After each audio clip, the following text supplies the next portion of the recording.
తిరుమల అనగానే లక్షలాది మంది భక్తులు, కిలోమీటర్ల కొద్దీ క్యూలైన్లు, మండుతున్న ఎండల మధ్య గంటల తరబడి నిరీక్షణ వంటి దృశ్యాలే కళ్ల ముందు కదలాడుతుంటాయి. కానీ గతానికి భిన్నంగా ఇప్పుడు తిరుమలలో రద్దీ ఎంత భారీగా ఉన్నా భక్తులకు కష్టం తెలియకుండా దర్శనం సాగిపోతోంది.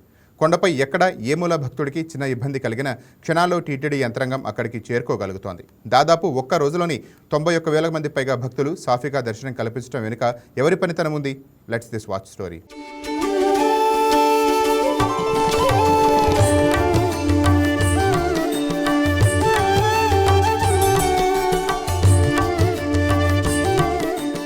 శ్రీ వెంకటేశ్వర స్వామి దర్శనం కోసం వచ్చే సామాన్య భక్తుడికి తిరుమల కొండ మీద ఎదురయ్యే అతిపెద్ద సవాలు రద్దీనే. పండుగ రోజులు, వీకెండ్స్ అయితే ఆ లెక్కే వేరు. ఇక వేసవి అయితే ప్రత్యేకంగా చెప్పనవసరం లేదు, అంత రద్దీ ఉంటుంది. ఆ రోజుల్లో క్యూలైన్ల బారులు కనిపిస్తూ ఉంటాయి. కానీ ఇప్పుడు ఆ రద్దీ మచ్చుకు కూడా కనిపించడం లేదు. రద్దీని నియంత్రించడానికి కారణం డిజిటల్ మేధస్సు. తిరుమల రద్దీ మేనేజ్ చేయడంలో అద్భుతాలు సృష్టిస్తున్నది ఇంటిగ్రేటెడ్ కమాండ్ కంట్రోల్ సెంటర్. అత్యాధునిక సాంకేతికతను మేళవించి రూపొందించిన ఈ వ్యవస్థ కేవలం సీసీ కెమెరాల పర్యవేక్షణకే పరిమితం కాకుండా రియల్ టైం అనలిటిక్స్ ద్వారా భక్తుల ప్రవాహాన్ని నియంత్రిస్తోంది.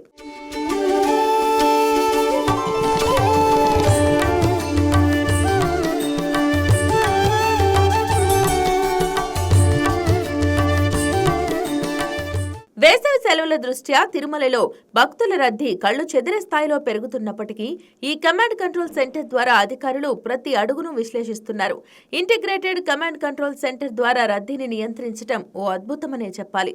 తిరుమలలోని వైకుంఠం క్యూ కాంప్లెక్స్లు, నారాయణగిరి షెడ్లు, అన్నప్రసాద వితరణ కేంద్రాలు, లడ్డూ కౌంటర్లు, పార్కింగ్ స్థలాలు, చివరకు ప్రధాన ఆలయ పరిసరాల వరకు వందలాది హై డెఫినిషన్ కెమెరాలు నిరంతరం డేటాను పంపిస్తుంటాయి. ఎక్కడైనా భక్తులు ఎక్కువసేపు ఆగిపోతున్నారని గమనిస్తే వెంటనే కంట్రోల్ రూమ్ నుండి సంబంధిత అధికారులకు సమాచారం వెళ్తుంది. దీనివల్ల నారాయణగిరి షెడ్ల నుండి క్యూలైన్లు బయటికి రాకుండా, భక్తులు ఎండలో ఇబ్బంది పడకుండా సమగ్ర చర్యలు తీసుకోవడం సాధ్యమవుతుంది. కేవలం రద్దీ నియంత్రణకే కాకుండా క్యూలైన్లలో ఉన్న భక్తులకు తాగునీరు, పాలు, అన్నప్రసాదం పంపిణీ ఏ స్థాయిలో జరుగుతుందో కూడా ఈ డిజిటల్ మానిటరింగ్ ద్వారా అధికారులు నిశితంగా గమనిస్తూ సేవల్లో ఎక్కడా జాప్యం లేకుండా చూస్తున్నారు.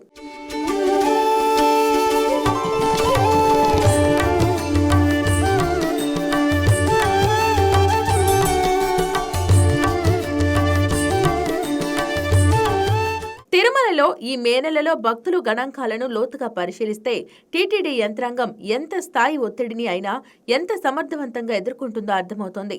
మే 2వ తేదీన ఏకంగా 91,005 మంది భక్తులు స్వామివారిని దర్శించుకోవడం ఒక రికార్డు.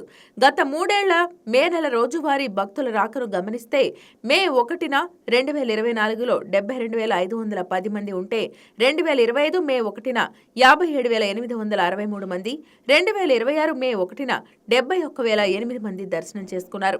ఇక మే 2వ తేదీన 2024లో 65,313 మంది ఉంటే 2025లో 74,344 మంది, ఈ ఏడాది ఏకంగా 91,000 మందికి తిరుమల తిరుపతి దేవస్థానం యంత్రాంగం దర్శన భాగ్యం కల్పించింది. అంటే 91,000 మంది భక్తులు వచ్చినా ఇంటిగ్రేటెడ్ కమాండ్ కంట్రోల్ సెంటర్ సాయంతో వారికి ఎలాంటి ఇబ్బంది రాకుండా దర్శనం చేయించారు. ఇలా మే 1 నుండి 12వ తేదీ వరకు కేవలం 12 రోజుల్లోనే మొత్తం 9,27,420 మంది భక్తులకు దర్శనం కల్పించారంటే అది integrated command control centre, TTD సిబ్బంది సమన్వయ కృషికి నిదర్శనమని చెప్పక తప్పదు. గత 3 ఏళ్ల వేసవి రద్దీ పోకడలను చూస్తే భక్తుల సంఖ్య క్రమంగా పెరుగుతోంది.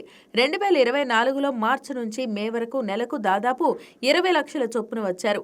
అదే 2026లో మార్చిలోనే 22.28 లక్షలు, ఏప్రిల్లో 21.65 లక్షల మంది భక్తులు దర్శనం చేసుకున్నారు. మే నెలలో కేవలం 12 రోజులకే దాదాపు 10 లక్షల మార్కుకు చేరువ కావడంతో ఈ నెల పూర్తయ్యేసరికి కొత్త రికార్డులు నమోదయ్యే అవకాశం ఉందని అంచనా వేస్తున్నారు.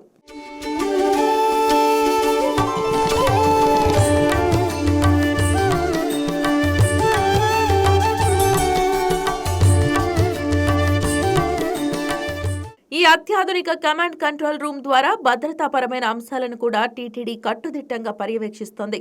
అనుమానాస్పద కదలికలను గుర్తించడం, ట్రాఫిక్ జామ్ కాకుండా చూడటం, అత్యవసర వైద్య సేవలు అందించడంలో ఈ వ్యవస్థ వెన్నెముకలా నిలుస్తోంది. భక్తుల రద్దీని శాస్త్రీయంగా అంచనా వేసి క్యూలైన్లను విభజించటం వల్ల తోపులాటలు లేకుండా ప్రశాంతమైన వాతావరణంలో గోవింద నామస్మరణతో దర్శనం సాగుతోంది. టీటీడీ ఉన్నతాధికారులు 24 గంటల పాటు షిఫ్టుల వారీగా ఈ సెంటర్ నుండి పర్యవేక్షిస్తూ భక్తులకు ఎక్కడా అసౌకర్యం కలగకుండా చర్యలు తీసుకుంటున్నారు. సాంకేతికత, సేవా దృక్పథం తోడైతే భక్తుల సేవ ఎంత అద్భుతంగా ఉంటుందో తిరుమల కమాండ్ కంట్రోల్ సెంటర్ నిరూపిస్తోంది.